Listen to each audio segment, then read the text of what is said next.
Hello and welcome. I'm your host Outlaw0420, Priest of Azora, and this is Style Run.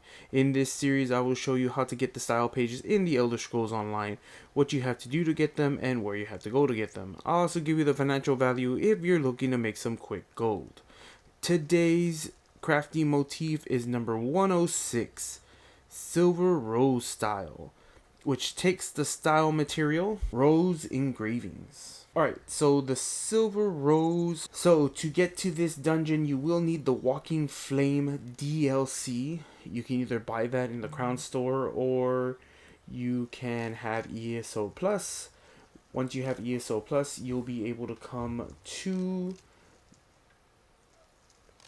Red Petal Bastion, which is located in Ganumbra, directly north of the Brutal Tombs Way Shrine and south of the Crosswatch Way Shrine. I am doing this on normal. You can get the style page on normal or veteran. You have a guaranteed to get the style page if you do it on veteran hard mode. I'm doing it on normal. I do have Crystal here with me. Hi. And so we're going to run through this and do our best to get through it. We aren't going to be doing any extra bosses or anything like that. There are a couple of extra things that you can do if you have a 4-man team with you. But we're not doing that since it's just us two and our companions. So we're going to head through this. We'll stop at the bosses. I'll give a little bit of explanation. But other than that, we'll see you on the other side.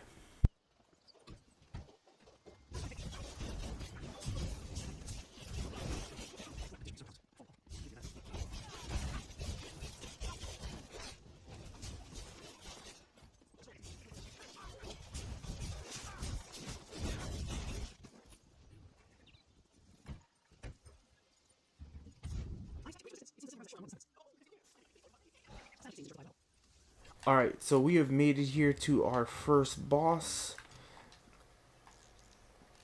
The Sly. Yeah, I can't pronounce his first name. Not even gonna try. Rollerine? Okay. Rollerine the Sly.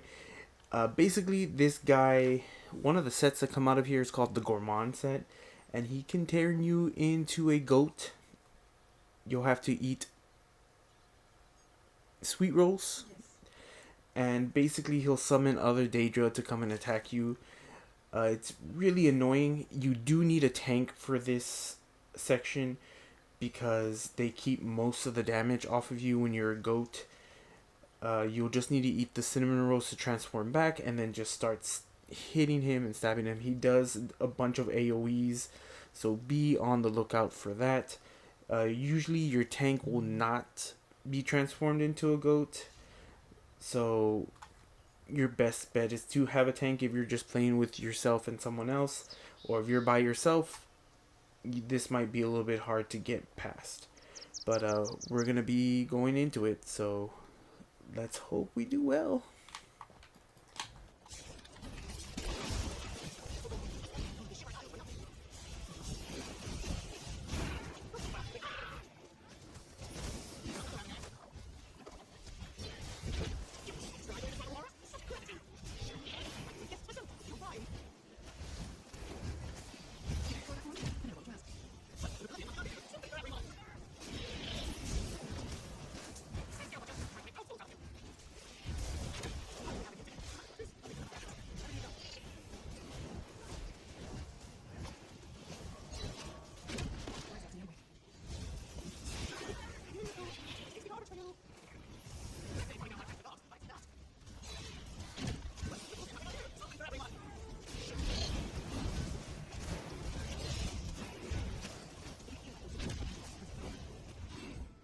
Alright, so that was the first boss. As far as I know, there is no way for you to really get out of becoming a goat. So you just kind of have to grin and bear it until you're able to get out of there. But as you did see, Crystal never did turn into a goat because she was tanking for us at this point. Now she's going to go into her DPS role and we'll head on to the next boss.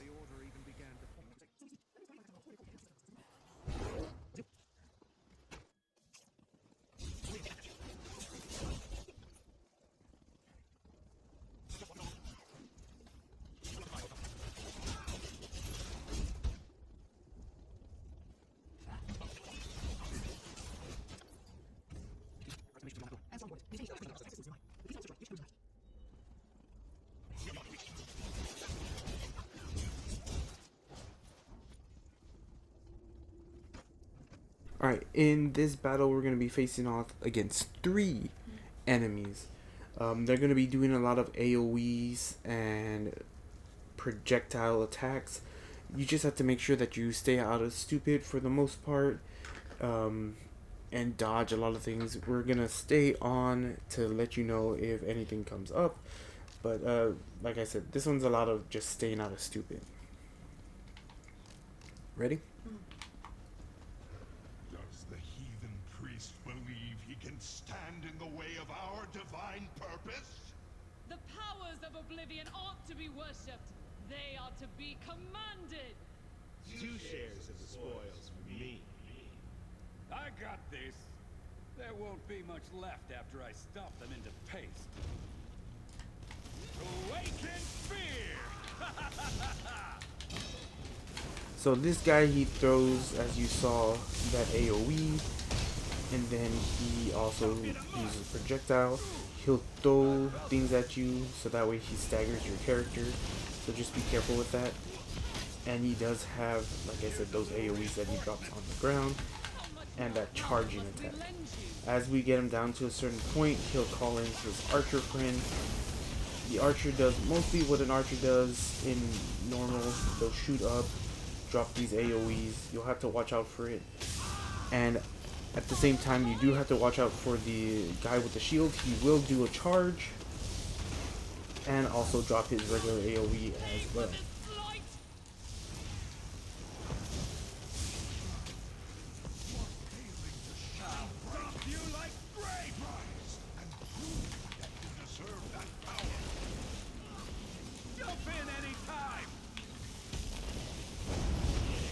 And once you get them both down to a certain point, the third guy jumps down. He has a great sword, and he does a lot of cleaving. So you do have to watch out for that. After you get this guy down to a certain point, he'll start summoning other Daedra creatures, as you saw with that horn. As for the guy with the greatsword, he'll summon a blood scion that follows him around and will attack you as well, so do watch out for that. So there is a lot of AoE that we do have to keep a track of when we're going through here. My recommendation is to take out the guy with the shield first, because he does do a lot of knockback and stagger abilities. It does get annoying after a while. After that, my next suggestion would either be, if you can't stay out of the AoEs, the archer. If you can, then take care of the guy with the greatsword and then the archer.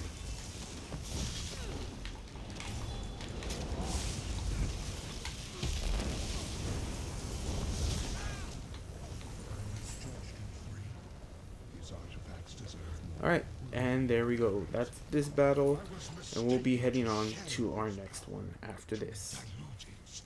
Soon I will wield it all. What's keeping you? We already dispelled part of the ward. I was just told that you do have to kill these guys pretty close to each other, because if you do wait for an extended period of time, they will revive each other. So we were able to kill them pretty quickly, one right after the other. But do watch out for that if you're doing a solo or you don't have the DPS to push. Do watch out with this part right here. If you fall down there, it's an instant kill.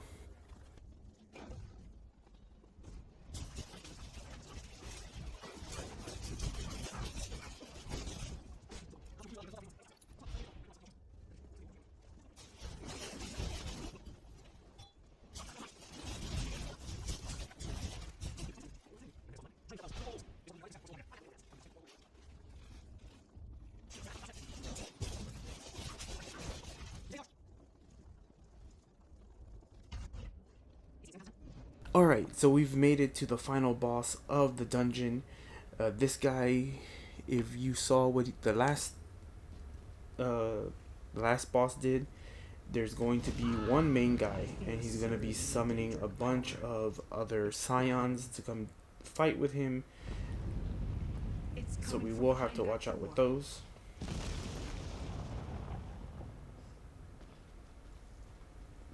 I have conquered countless of the prince's chosen and reaped the spoil. means to master oblivion. That looks like a you problem. I'll support you from the high ground. Alright, so this guy does have a giant cleave that you'll have to watch out for. AoEs, he does do that charging attack. Oh, it's more of his scions that do the charging attack. He'll summon the 3 guys that you killed earlier, and they'll be doing their attacks on top of his. So just kind of stay out of stupid is our best advice for this one. If you're doing this on normal, it's going to be pretty easy. On vet, you're going to have to watch out because it's going to be a lot of one-hit kills, especially if you're doing it on hard mode. Alright, ready? Here we go. I wield powers beyond your reckoning.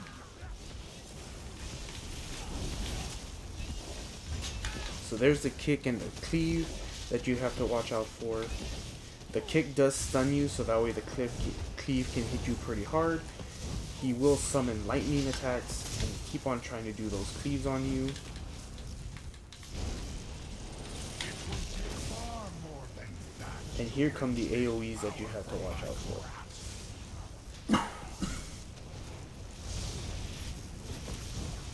Knights, blasting maneuvers.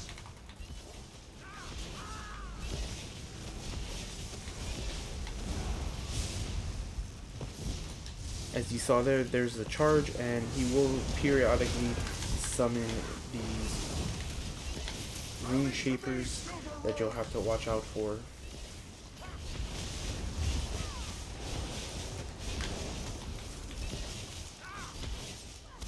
My advice is to take out the rune shapers first because they will buff him.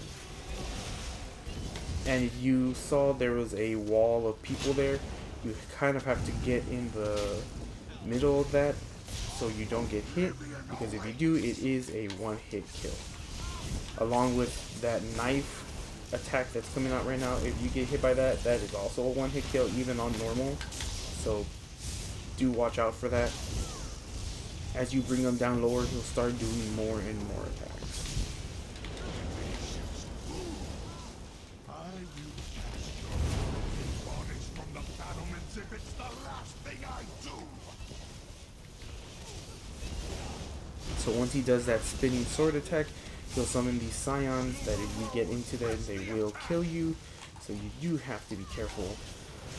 But they're pretty easy to maneuver around. They don't go that fast. So, like as always, just stand out as stupid and you'll be fine.